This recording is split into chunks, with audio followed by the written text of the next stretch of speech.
अस्सलाम वालेकुम नाजरीन, आज मैं ड्रामा सीरियल सकून की 12 एपिसोड के रिव्यू के साथ आपकी खिदमत में हाजिर हूँ, जिसने कि हमारे दिलों को बेसकून कर दिया है। हम देखते हैं कि किस तरह एक लड़की को मोहब्बत और एतबार की सज़ा मिलती है। और जैसे ही एपिसोड शुरू होती है, हम देखते हैं कि फुप्पो अपने बेटे को बड़ी मक्कारी से झूठ सच बताती है कि वो लड़का आ गया था जिसकी वजह से निकाह करना पड़ा। हालांकि हम जानते हैं कि ये वो लड़का था ही नहीं। और फिर हम देखते हैं कि ऐना रोती हुई वापसी का सफ़र करती है। वो लुटी पुटी कराची पहुंचती है। इधर इसका बाप इस जिल्लत को बर्दाश्त नहीं कर पाता और उसको स्वैर हार्ट अटैक हो जाता है। रास्ते में हमदान और ऐना का भी एक्सीडेंट हो जाता है। तो नाज़रीन, कमेंट्स करके ज़रूर बताइएगा कि क्या ये ऐना की किस्मत थी या फिर ये रज़ा की सेल्फिशनेस और बेवफाई की वजह से हुआ, या ऐना का उस पर एतबार करने की वजह से हुआ। इधर हम देखते हैं कि उस्मान भी बिल्कुल पागल हो जाता है। हमदान ऐना को लेकर अपने घर आ जाता है। उसे समझ नहीं आती कि अब वो क्या करे। फुप्पो जो है वो अभी तक हॉस्पिटल में होती है और तंज के तीर चलाने से बाज नहीं आती। और इधर रज़ा की लाइफ तो बिल्कुल ही सेट हो जाती है। वो अपने माँ बाप को मना लेता है और वो उनके कहने पर शादी करने पे भी तैयार हो जाता है। चलिए नाज़रीन, आप 13 एपिसोड का रिव्यू शुरू करते हैं, जिसमें कि हम देखते हैं कि हमदान ऑफिस में बड़ा गैर हाजिर दिमागी का मुजाहरा करता है, खोया खोया होता है।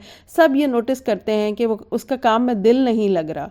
तो क्योंकि नाजरीन, कुदरत ने उसके साथ अजीब मजाक किया है। हमदान रज़ा को ये समझाने की कोशिश करता है कि तुमने जिस लड़की को छोड़ दिया, तुमने सोचा नहीं कि उसके बाद उसके घर वाले उसे एक्सेप्ट करेंगे या नहीं, वो वापस जाएगी तो उसके साथ क्या होगा। लेकिन वो कहता है, मेरा तो काम ही दिलों से खेलना है और इसलिए मुझे तो कोई फ़र्क नहीं पड़ा, और अगर वो इतनी पारसा थी तो वो मुझे रिजेक्ट कर देती। इधर हम देखते हैं कि ऐना भूख हड़ताल पे आ जाती है, कुछ नहीं खाती।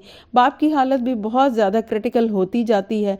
फिर जब बाप को होश आता है तो वो अपनी दूसरी बेटी को भी कहता है कि मैंने सोच लिया है कि मेरी कोई औलाद नहीं है, क्योंकि तुम लोगों की वजह से मुझे इतना बड़ा दुख मिला है कि मैं इसको बर्दाश्त नहीं कर पा रहा। लेकिन हम देखते हैं कि ड्रामा में सिर्फ शानजे एक ऐसा सेंसिबल कैरेक्टर है जिसको उस लड़की की फ़िक्र होती है। वो हमदान को फ़ोन करती है और कहती है कि मुझे लगता है कि मेरे भाई ने उसके साथ अच्छा नहीं किया और मुझे डर लगता है कि कहीं उनका किया हुआ मेरे आगे ना आ जाए। फिर हम देखते हैं कि ऐना खुद को जान से मारने की कोशिश करती है, लेकिन हमदान उसे देख लेता है और उसे बचा लेता है और उसको फिर बहुत डांटता है और यही कहता है कि वो उसके लिए और मुश्किलें पैदा ना करे।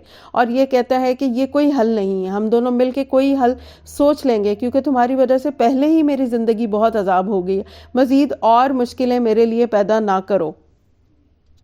अगले सीन में हम देखते हैं कि ऐना को कुछ कुछ हमदान की बात समझ में आ जाती है। फिर वो हमदान से रिक्वेस्ट करती है कि वो एक दफ़ा बाप से जाके माफ़ी मांगना चाहती है। वो उसको बहुत समझाता है कि वो तुम्हारी बात नहीं सुनेंगे, उन्होंने पहले भी तुम्हें धुतकार दिया है, अब वो नहीं मानेंगे। लेकिन वो नहीं मानती और ये कहती है कि मैं इस गिल्ट के साथ जीना नहीं चाहती, इसलिए प्लीज़ मुझे वो एक दफ़ा प्लीज़ आप एक दफ़ा मुझे ले जाएं ताकि मैं अपने बाप से माफ़ी मांग लूँ।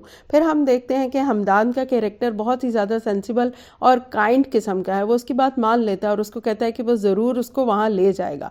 तो नाज़रीन, ये तो था 12 और 13 एपिसोड का रिव्यू। अब हम नेक्स्ट प्रोमो का भी रिव्यू कर लेते हैं। नेक्स्ट प्रोमो में देखते हैं कि आयमा और उसकी माँ बहुत ज़्यादा परेशान होते हैं। फुप्पो भी हॉस्पिटल में होती हैं, लेकिन वो मुसलसल उन लोगों पे तंज कर रही होती है, उनको बुरा भला कह रही होते हैं। लेकिन आयमा अपनी बहन के लिए बहुत ज़्यादा परेशान होती है और वो सोचती है कि किसी तरह ऐना की सच्चाई अब्बू के सामने आनी चाहिए और उस्मान भाई की भी असलियत खुल के सामने आ जाए, तो अब्बू को पता लगे कि ऐना ने इतना बड़ा कदम क्यों उठाया। लेकिन नाजरीन, आप कमेंट्स करके ज़रूर बताइए, क्या कोई लड़की इस तरह का कदम उठाए तो क्या उसको माशरा एक्सेप्ट करता है? क्या उसके घर वाले उसको एक्सेप्ट कर लेंगे? उसको पहली जैसी इज्जत मिलेगी? उसको वो मान मिलेगा जो बेटियों को मिलता है? ज़रूर बताइएगा। फिर हम देखते हैं कि पुप्पो कहती हैं कि अगर इतना ही ख्याल था तो ऐसी हरकत करने से पहले सोचना चाहिए था। और आबदा बेगम को भी बहुत ज़्यादा शर्म दिलाती है कि तुम्हारी बेटी भी बहुत बेशर्म है और तुम भी, और देखो इतना सब कुछ करने के बाद वो फिर भी धड़ल्ले से अपने बाप से मिलने आ गई है।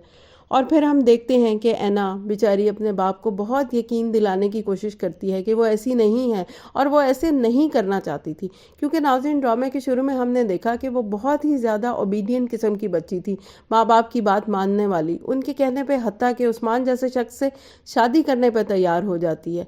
लेकिन अब देखें उसके साथ क्या हुआ। लेकिन उसका बाप उसकी एक नहीं सुनता और उसको यही कहता है कि बस तुम चली जाओ यहाँ से, अब तुम मेरी बेटी नहीं रही और मैं तुम्हारी कोई बात नहीं सुनूंगा, और सब उसको बहुत ज़्यादा जलील करते हैं। फिर हम देखते हैं کہ وہ جو ہے بیچاری اسے کچھ سمجھ نہیں آتی ہے، اور اس کی ماں بھی اس کو کہتی ہے کہ اینا آپ چلی جاؤ یہاں سے کیونکہ تم ہمارے لیے مر چکی ہو۔ تو کیا ناظرین، یہ اتنا آسان ہے کہ اپنی بیٹی کو اس نے چھوڑ دیا اور یہ کہہ رہی ہے کہ تم ہمارے لیے مر چکی ہو؟ پلیز کمنٹس کر کے ضرور بتائیے گا کہ جو لڑکیاں گھروں سے چلی جاتی ہیں اور پھر ان پہ ایک ٹھپا لگ جاتا ہے تو پھر انہیں کوئی بھی ایکسیپٹ نہیں کرتا، ان کی تو زندگی اس کا مطلب ختم ہو گئی، نہ وہ پیچھے کی رہیں اور نہ آگے کی رہیں۔ پھر ہم دیکھتے ہیں کہ ہمدان اس کو کہتا ہے کہ وہ چلے یہاں سے، کیونکہ کوئی بھی اس کی بات سننے پہ تیار نہیں ہے، اور وہ پھر اس کو لے کے واپس آ جاتا ہے۔ تو ناظرین، کیسا لگا آپ کو میرا یہ ریویو؟ مجھے یقین ہے کہ ضرور پسند آیا ہوگا۔ پلیز لائک کر دیا کریں، سبسکرائب کریں اور شیئر کر دیا کریں۔ اور ناظرین، اچھا میں چلتی ہوں، دعاؤں میں یاد رکھیے گا۔ اللہ حافظ۔